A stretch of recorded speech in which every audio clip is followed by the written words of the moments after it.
Olá pessoal, bem-vindos a mais um vídeo da minha série sobre os principais ecossistemas do Brasil e do planeta Terra, os ecossistemas definidos pela UICN. No vídeo de hoje nós vamos falar sobre um dos ecossistemas com grande importância para a proteção do solo e da vida de muitas pessoas, que são as florestas tropicais e subtropicais secas e os arbustais secos. Já de saída eu queria chamar a atenção para vocês para essa imagem bonita que a gente vê na foto das Ilhas Marianas do Oceano Pacífico, cobertas por florestas secas, e essas florestas secas, na verdade, elas só são secas numa época do ano, na estação da estiagem, na estação seca. Na estação chuvosa elas são florestas muito bonitas, verdes, elas têm uma produtividade considerável, até contendo bastante biodiversidade e prestando um grande número de serviços da natureza. Elas são classificadas na UICN como TF 1.2. A caracterização geral do funcionamento desse tipo de ecossistema foi proposta, como eu mencionei no outro vídeo, no trabalho de David Kate, publicado em 2022, como parte da proposta da UICN de classificação de todos os ecossistemas do planeta Terra. A referência completa desse trabalho, também o link da internet onde você pode baixar, estão na descrição aqui do vídeo. Aqui na imagem tem uma imagem da primeira página do trabalho. Nessa classificação, as florestas tropicais e subtropicais secas e arbustais secos representam o grupo funcional T1.2. Dentro do bioma florestas tropicais e subtropicais, que por sua vez é parte do mais amplo reino terrestre. Então você vê aí que é uma classificação já em 3 níveis. É o reino terrestre, tendo o bioma tropical, subtropical de florestas tropicais e subtropicais, e aí finalmente o tipo de ecossistema, florestas secas, e o que eles chamam de tickets, que eu já vou comentar aí. Esse tipo de ecossistema ele ocorre em climas onde você tem quantidades muito variáveis de chuva. Ele ocorre em áreas com mais chuva e áreas com menos chuva. Ele até ocorre em áreas com bastante chuva, com cerca de 1.800 milímetros por ano, no máximo, né? Porém, a característica-chave dele é que essa chuva cai de forma concentrada durante alguns meses e depois acontece um período seco que dura geralmente de pelo menos 4 a 7 meses, normalmente, na maioria dos casos. Então, um período seco bastante longo. Nesse período seco cai muito pouca ou nenhuma chuva, geralmente menos de 100 milímetros por mês. Esse valor de 100 milímetros costuma ser um indicador de seca, porque abaixo desse volume de chuva as plantas sentem o que a gente chama de estresse hídrico. É o que a gente chama de seca sazonal, a existência de uma estação seca bem definida. As temperaturas são altas, geralmente são ambientes quentes que mesmo no inverno raramente ficam abaixo de 10 graus. A diferença de temperatura entre o verão e o inverno não é tão grande assim, o inverno não é tão frio nas regiões subtropicais, mas vai ficando maior nas latitudes subtropicais, onde o inverno é mais frio. Também nos interiores mais distantes, onde o clima vai adquirindo o que a gente chama de continentalidade, o inverno fica mais frio também. Mas mesmo assim, não costuma ser um inverno muito frio, não neva, certo? Existe uma variedade de solos embaixo desses ecossistemas que podem ser rasos ou pedregosos, ou arenosos e profundos ou ricos em calcário. Mas seja como for, as florestas secas, caatingas e carrascos em geral, como a gente chama, tendem a ocorrer sobre solos ricos e férteis. Isso é uma coisa para chamar a atenção, tá, pessoal? Os solos em que crescem as florestas secas e os tickets, ou carrascos e caatingas também, costumam ser solos ricos e férteis em geral. O fogo é uma perturbação que raramente acontece, porque existe pouca cobertura de gramíneas nesses ecossistemas.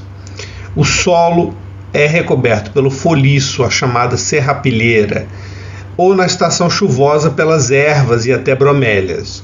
Mas são as gramíneas, principalmente, que quando morrem e secam, produzem aquela palha seca que é combustível para os incêndios. E isso é muito raro nas florestas secas. Tá? Então você não costuma ter fogo natural nas florestas secas. Essas características do meio ambiente geram um padrão de produtividade altamente sazonal. Isso quer dizer que existe uma época do ano com bastante produtividade primária, que é a estação chuvosa, com muita produção de folhas, caules, raízes, flores e frutos, como nesta imagem muito bonita de uma floresta de caatinga em Cerro Corá, Rio Grande do Norte. E outra época do ano em que a estação seca de baixa produtividade primária, em que toda ou quase toda a vegetação deixa cair as suas folhas e para de produzir biomassa. Essa queda de folhas evita a perda de água por evapotranspiração pelas folhas e é uma estratégia de fuga do estresse hídrico. Aqui você tem uma paisagem também da caatinga na estação seca, sem as folhas, quase todas as plantas sem as folhas. Essa imagem é só da estação seca. Então é uma estação de alta produtividade, uma estação de baixa produtividade. Esse mapa ele já mostra a quantidade de chuva média que cai por dia em vários pontos do Brasil. O artigo fonte da figura está citado nos comentários do vídeo. Os pontos em azul claro indicam onde cai menos chuva e os em azul escuro com uma quantidade intermediária e aqueles em rosa ou roxo onde cai mais chuva. Você vê que tem muitos pontos secos em tom de azul claro no Nordeste e muitos intermediários no Centro-Oeste todo, mas também em pontos do Sudeste e Sul da Bacia Amazônica também tem esses pontos azuis. Esse outro mapa aqui mostra, do mesmo artigo, a sazonalidade da precipitação. Os pontos em roxo mostram onde tem uma estação chuvosa seguida por uma estação seca mais longa, bem marcada. Os pontos em rosa onde tem uma estação mais seca curta, e os verdes onde praticamente não tem estação seca.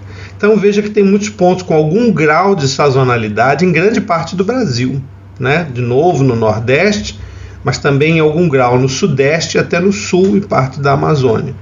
Então você tem aí um grau de sazonalidade, um grau de estação seca em grande parte do Brasil, não só no Nordeste, né? O que é a mensagem principal aqui que eu estou querendo passar?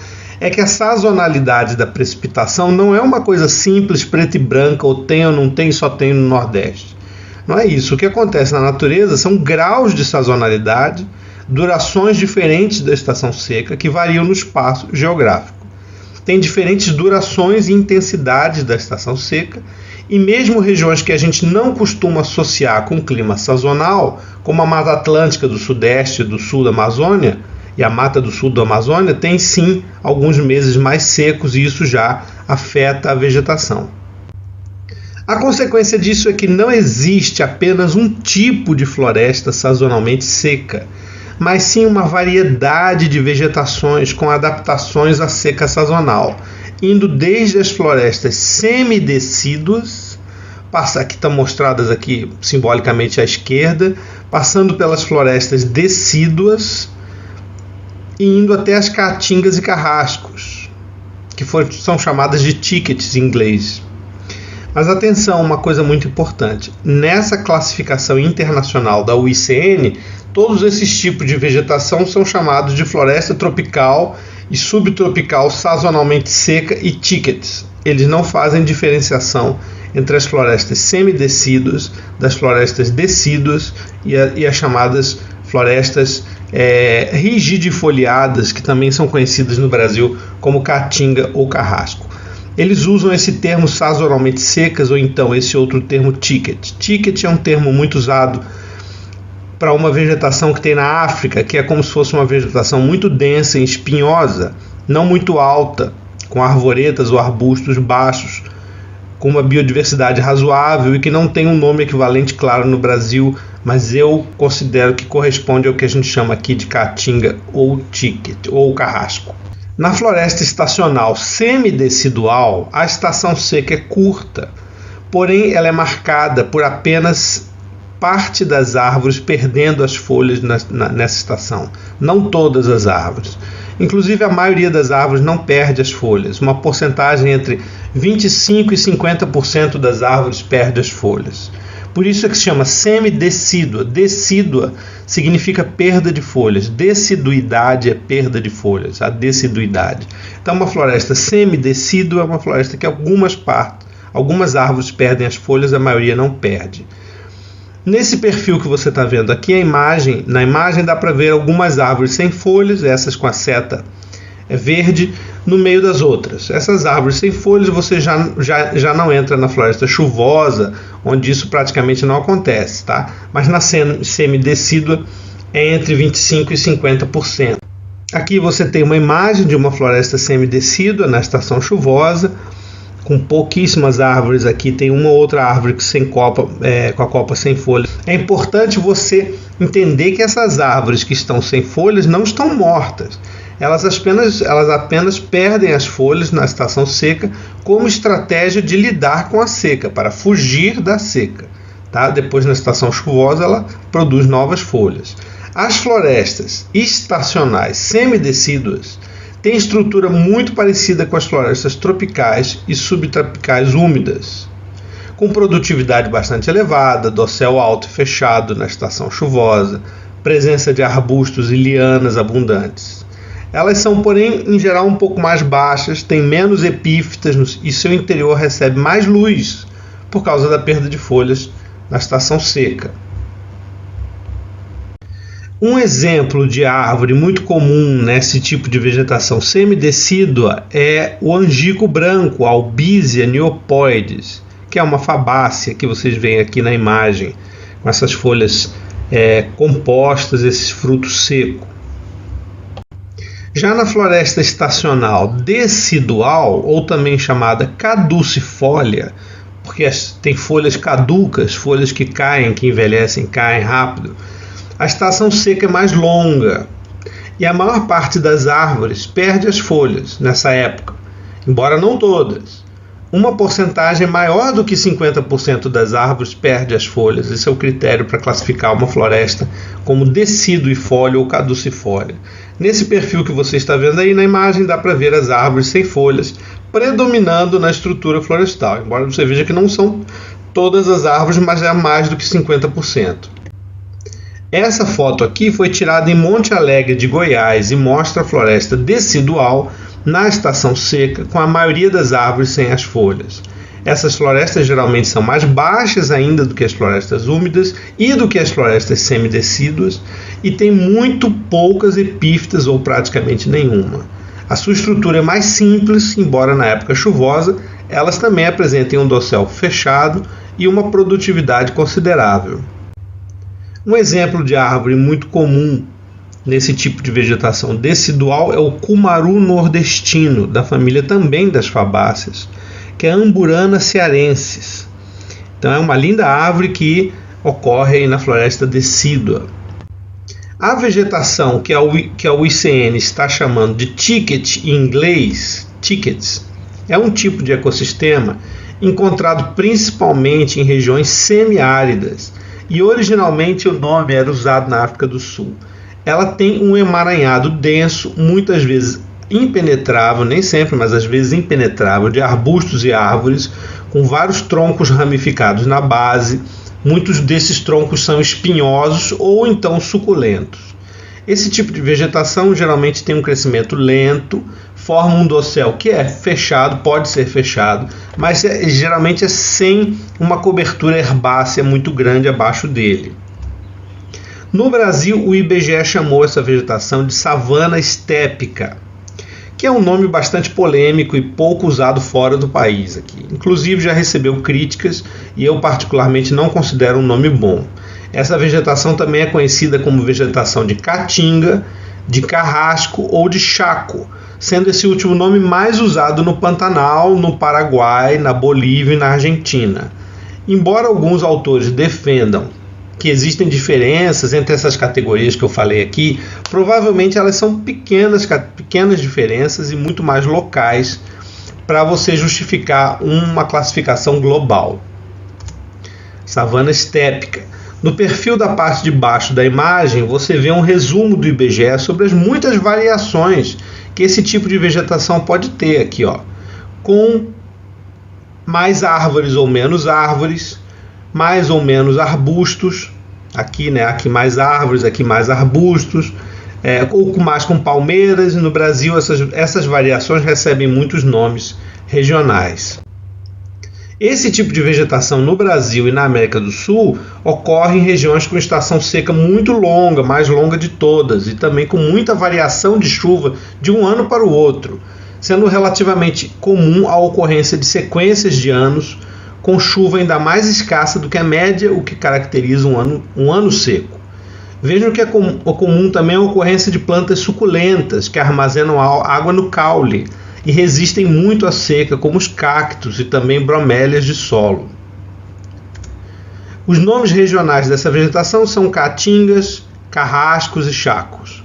Veja que esses nomes não se referem exatamente ao mesmo tipo de vegetação, existem diferenças sutis entre eles.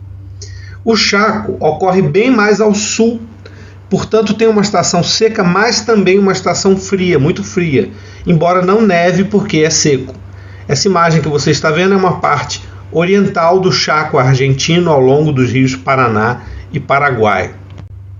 Já o carrasco, que também é chamado às vezes de caatinga sobre solo sedimentar, é uma vegetação muito seca e densa, com muitos ramos finos.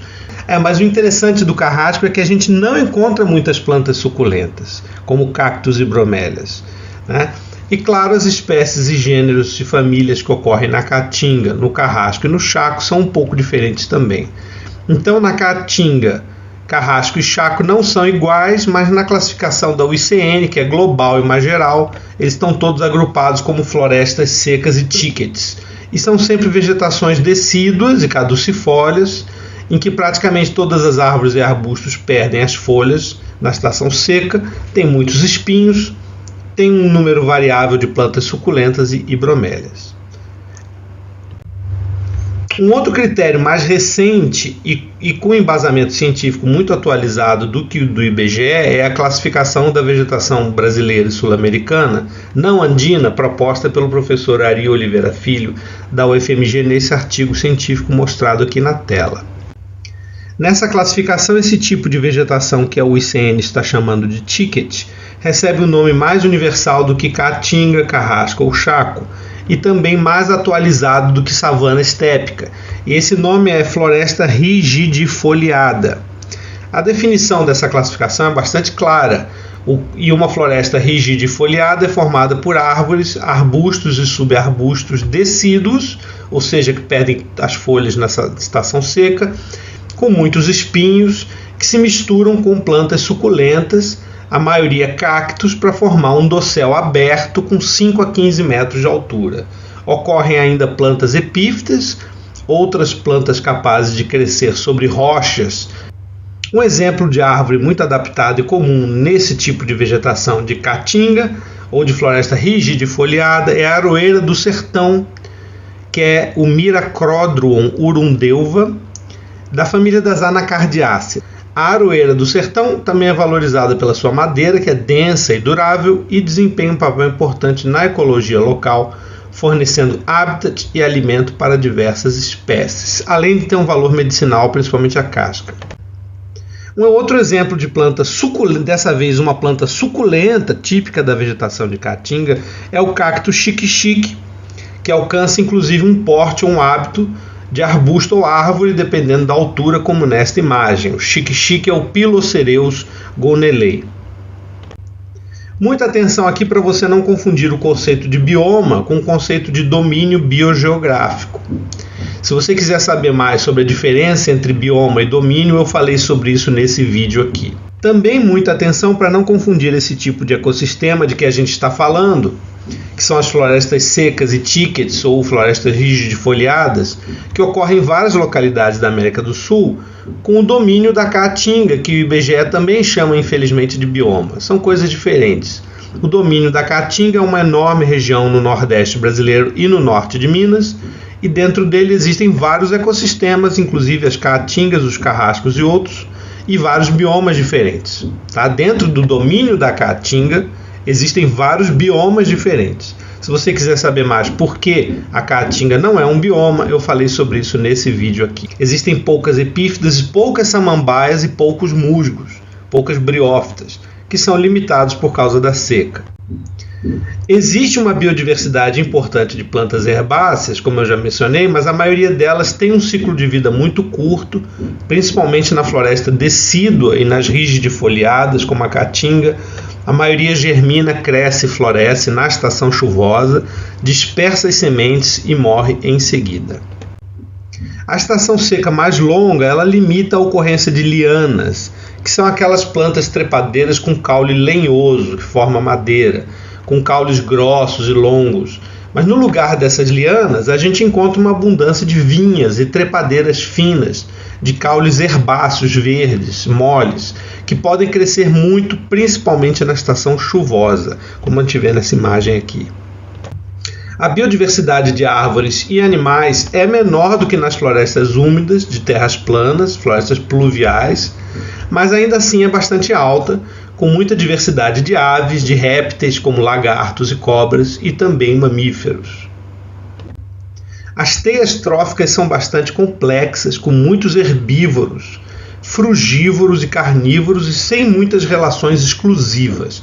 Não tem muitos animais que têm uma dieta hiper restrita.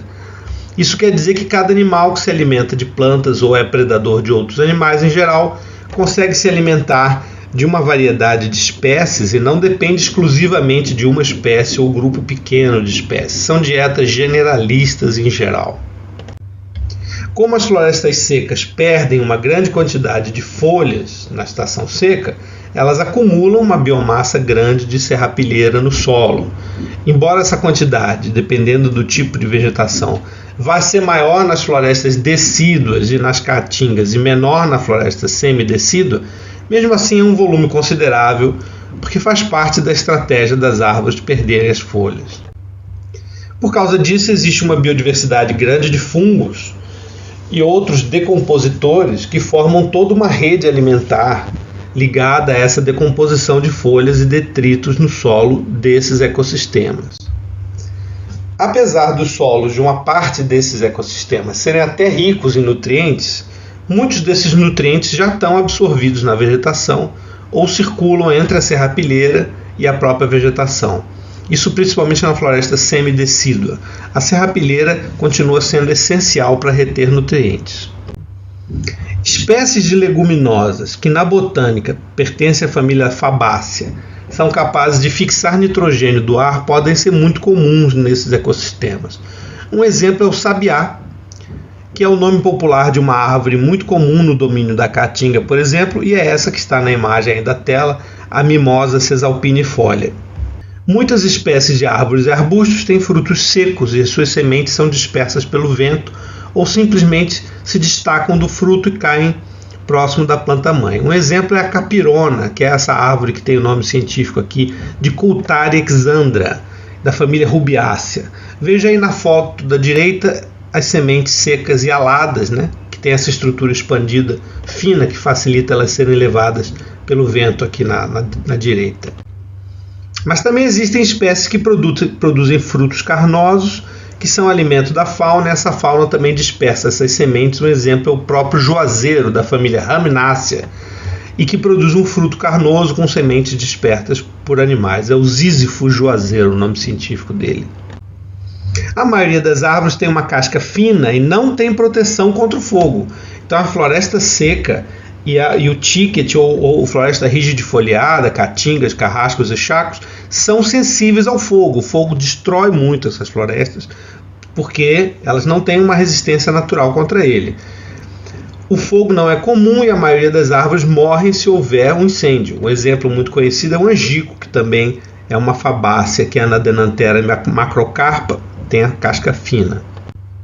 Ao contrário do que acontece no ecossistema de savana, que também tem uma estação seca grande, a maioria das árvores e arbustos das florestas secas consegue germinar e recrutar para a fase de plântula juvenil na meia sombra, que se forma na estação chuvosa. As espécies de árvore e arbusto, na maioria, têm tolerância a uma estação seca prolongada, com várias reações metabólicas e fisiológicas ligadas à respiração e a evitar a entrada de ar nos vasos que transportam água pelo caule. São adaptações mesmo. Faz parte dessa estratégia produzir rapidamente ter uma reação rápida às primeiras chuvas. Quando começam a cair as primeiras chuvas, essas plantas sentem esse aumento de umidade, isso dispara nelas uma reação muito rápida para elas produzirem folhas finas de crescimento rápido, capazes de explorar a fotossíntese com qualquer quantidade de chuva que aumente. Então isso se chama produtividade primária plástica e uma área foliar específica também alta. Também tem muitas espécies que são capazes de armazenar água no caule ou na casca e usar essa água de maneira estratégica, dependendo de uma chuva rápida que aconteça. Na estação chuvosa existe uma parte da dinâmica desses ecossistemas, principalmente os que são floresta com árvores mais altas, de terem queda de árvores durante a estação chuvosa, quando formam vendavais e também, ou seja, principalmente a floresta semidecídua. E aí formam-se clareiras, né, que tem um papel parecido com aqueles das clareiras das florestas úmidas, que criam oportunidade de regeneração natural para as plantas jovens se tornarem adultas ali naquele espaço. Mas esse papel não é o mesmo exatamente das florestas pluviais, e o ambiente interno fora da clareira não é tão escuro assim. E, além disso, o preenchimento da clareira pelas árvores que estão crescendo e galhos laterais acontece numa velocidade diferente por causa da estação seca, né? E veja que essa realidade de clareira se aplica mais à floresta estacional semidecídua e é muito menos estudada, tá? Nos outros tipos de floresta. Praticamente não se aplica muito ao que a gente chama de caatinga, chaco e carrasco, que são os thickets ou rigidifoliadas, que tem a altura de árvore muito mais baixa. Essas clareiras e outros aumentos de luminosidade promovem o crescimento de trepadeiras herbáceas, né, do tipo não lenhoso, como essa aqui da foto, e também de plântulas de juvenis, que formam bancos de plântulas, que são conjuntos de plantas jovens que conseguem sobreviver no interior da floresta. Uma parte dessas plantas jovens consegue atravessar a estação seca, dependendo de onde elas estão estabelecidas, né? E aí, quando aumenta a luz na borda ou em uma clareira, ela consegue crescer mais na estação chuvosa e alcançar aquele espaço. Não é comum banco de sementes nesses ecossistemas. É mais comum você ver plantas jovens regenerando e raramente encontra banco de semente dormente no solo. Existem algumas evidências científicas de que as florestas secas, se elas pegarem fogo com frequência, elas podem se transformar em savanas de maneira permanente, talvez de maneira permanente, tá? É o chamada mudança de estado. A floresta seca pode desaparecer e dar lugar a uma savana, que também ocorre num clima sazonal. Por outro lado, se as savanas que ocorrem sobre solos ricos, se elas não pegarem fogo por vários anos seguidos, elas muitas vezes são colonizadas por árvores de florestas sazonalmente secas, passarem por um processo chamado sucessão secundária, sucessão ecológica, e se tornarem florestas semidecíduas ou decíduas. Então a gente diz que é possível que em algumas áreas, as florestas secas e savanas, tenham uma dinâmica de transformação uma na outra, dependendo do fogo repetido ou não, mas isso provavelmente só em locais onde o solo é mais rico. Nessa imagem aí a gente vê à esquerda uma savana do cerrado e à direita um cerradão, que é o cerrado já passando para a floresta semidecídua, quando ele fica muito tempo sem pegar fogo aqui à direita. Esse é um resumo do funcionamento ecológico das florestas tropicais e subtropicais secas, carrascos, caatingas e chacos, conforme apresentado no artigo do Kate e colaboradores. Você vê aqui à direita o ambiente, que é temperatura quente e não tem muito frio no inverno, uma seca que geralmente é no verão, tá? Uma seca no verão que torna essa seca mais grave, né? Com muita variabilidade sazonal. Isso aqui gera condições de produtividade sazonais, que é a principal característica, e mais uma produtividade alta, o que permite aqui à esquerda a competição entre as plantas na estação chuvosa é considerável, tá? E isso envolve uma sombra na estação chuvosa, que é uma limitação de luz, com todo o problema da competição por luz entre as plantas, tá? E também um pouco de processos neutros, estocásticos, acontecem, aleatórios. Isso tudo junto gera as propriedades desse ecossistema, que são alta produtividade na estação chuvosa, uma copa semidecídua ou decídua, uma teia trófica bastante complexa, uma complexidade vegetal grande, com vários tipos de plantas e alturas e hábitos, e uma copa muito variável no espaço e no tempo, ela está mais fechada aqui, menos fechada ali, e uma certa tolerância à sombra e existência de dinâmica de clareiras em alguns casos. As florestas sazonalmente secas desempenham um papel crucial na prestação de serviços ecossistêmicos que beneficiam a sociedade humana de várias maneiras. No contexto brasileiro, esses serviços incluem alimentos e produtos naturais, também agrícolas, pois esses ecossistemas produzem sementes e castanhas, mas também protegem o solo, regulam o calor e a chuva. Regula o calor e a chuva. A presença da floresta seca melhora o clima, tá? Promovendo a agricultura. Então tem muita agricultura porque o solo costuma ser fértil, muitas vezes em conflito por causa do desmatamento, né? Fora isso, elas promovem o controle de pragas e a polinização e também alimentam a cultura de muitas regiões. Esse mapa mostra a distribuição global desse tipo de ecossistema. As áreas mais escuras são locais onde esse tipo de floresta predomina. As áreas mais rosas são onde esse tipo de ecossistema existe de forma misturada ou em mosaico com outras vegetações, como savanas ou florestas úmidas. Então veja que existem várias regiões com florestas secas importantes na Austrália, no Sudeste Asiático, na Índia. Na África existem vários, Madagascar, que essa ilha é praticamente toda ela de floresta seca. Você tem vários tickets aqui ocorrendo na África, mesmo na África Central, que tem floresta úmida, também tem muita floresta seca. E você tem aqui no México, na América Central, Caribe, Jamaica, Cuba, norte da América do Sul, ali, nos Andes, no Chaco, aqui uma grande mancha, e em todo o Cerrado. Tá? Você tem manchas, em todo o cerrado você tem manchas de florestas secas, na borda sul da Amazônia, ó, na Caatinga, evidentemente, e muitas áreas que são sudeste aqui, tá, pessoal? Então você tem aqui muitas áreas do mundo que tem floresta seca ou predominando ou em manchas misturadas com outros ecossistemas. Foi isso que eu expliquei nesse vídeo aqui, e é por essa razão que é um equívoco a gente falar também que a Caatinga no Brasil é um bioma. Na verdade ela é um domínio com vários biomas, e mais equívoco ainda é considerar que a Caatinga é 100% brasileira, exclusivamente brasileira, porque na verdade as florestas secas e tickets e rigidifoliadas que ocorrem ali na Caatinga também ocorrem em várias outras regiões da América Latina e do mundo, tá? No Brasil essas florestas são distribuídas em todos os domínios que ocorrem no país, que eu saiba, com exceção do Pampa, no Rio Grande do Sul. Isso é assim porque em todos esses domínios existem áreas de florestas secas ou tickets. É um ecossistema que ocorre dentro de todos os domínios. Tá? Esse mapa aqui mostra isso de maneira mais detalhada. Essas áreas em amarelo são a floresta rigidifoliada, que a gente chama de caatinga ou carrasco. Repara, e um pouquinho aqui o chaco, né? Repara que elas ocorrem como uma banda que vai de norte a sul, em grande parte de leste a oeste. As áreas verdes são florestas semidecídua, e as áreas que estão em marrom são as florestas decíduas ou florestas caducifólias. E as áreas cinzas são zonas de transição que inclui essas florestas, tá?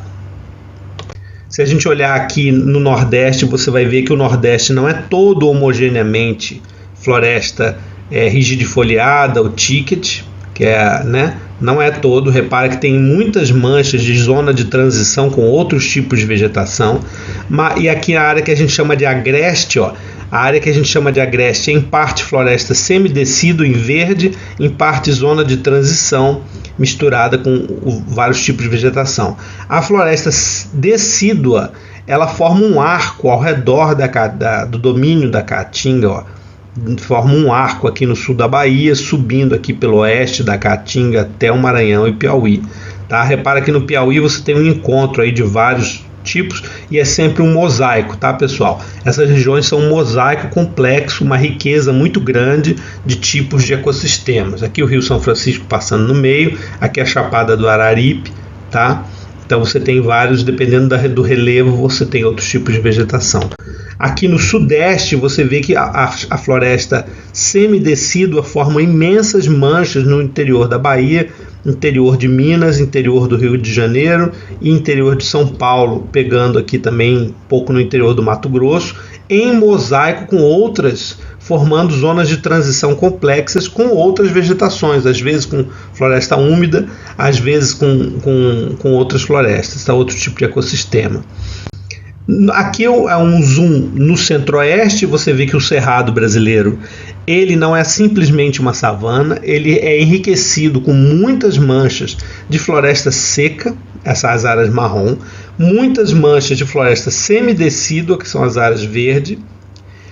Inclusive aqui no Mato Grosso tem uma banda grande de floresta semidecídua, um pouquinho aqui de floresta rigidifoliada, que já é o começo do Chaco paraguaio, e você tem essas áreas cinza muito grandes, que são zonas de transição. Inclusive, com a Amazônia, o sul da Amazônia tem uma grande área cinza de zona de transição que mistura floresta úmida com floresta seca, em ter um trecho de uma, um trecho de outra, tá? E aqui o sul do Brasil, né? No sul do Brasil, você tem no Paraná uma grande mancha de floresta semidecídua, onde tem o Parque do Iguaçu aqui, exatamente. No sul do Mato Grosso também tem. Depois você tem florestas secas aqui no oeste de Santa Catarina do Rio Grande do Sul e na depressão central do Rio Grande do Sul, além de florestas semidecídua aqui perto de Porto Alegre e também na Serra do Sudeste, tá? Então, repara que o sul não tem estação seca climaticamente falando, porque não tem meses muito secos, mas ele tem meses de frio, com temperatura abaixo de 15 graus, e isso acredita-se que induz uma dificuldade metabólica de retirar a água do solo e gerando também uma seca fisiológica, tá? Isso é uma explicação, mas não tem muito estudo sobre isso que eu saiba. Por que a floresta seca decídua ocorre aqui no sul? Tá? Embora, já que não tem uma estação realmente seca e não tem um frio tão grande assim, mas essa é a distribuição. Na classificação da vegetação brasileira, esse ecossistema corresponde ao que o IBGE chama de floresta estacional semidecidual, decidual, savana estépica, tanto de terras baixas quanto submontana. Então lembra que à medida que você tem uma topografia mais elevada, a vegetação geralmente forma bandas e vai mudam as espécies, às vezes muda também a fisionomia, né? Então aqui você tem florestas, essas florestas podem ser, segundo a classificação do IBGE, aluviais, quando elas estão próximas aos rios, de terras baixas, que ocorrem nas áreas de depressão sedimentar, ou submontanas, né? E os limites exatamente onde essa submontana termina vão variar com a latitude, ou seja, você pode ter uma floresta seca ou ticket, uma floresta rigidifoliada, uma floresta decídua, aluvial, de terra baixa ou submontana.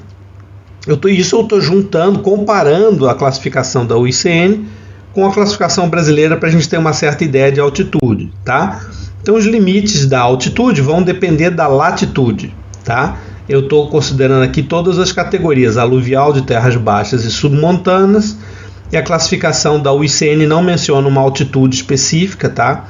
Então, geralmente, pelo IBGE, de 4 graus norte até 16 graus sul, você vai até 600 metros é submontana, de 16 graus a 24 graus sul é até 500 metros é submontana, e de 24 graus a 32 graus sul até 400 metros é submontana. Acima disso já seria uma floresta montanhosa, uma floresta, segundo Oliveira Filho, inferomontana e depois montana, segundo o IBGE é montana, que aí já é outro tipo de ecossistema segundo a UICN.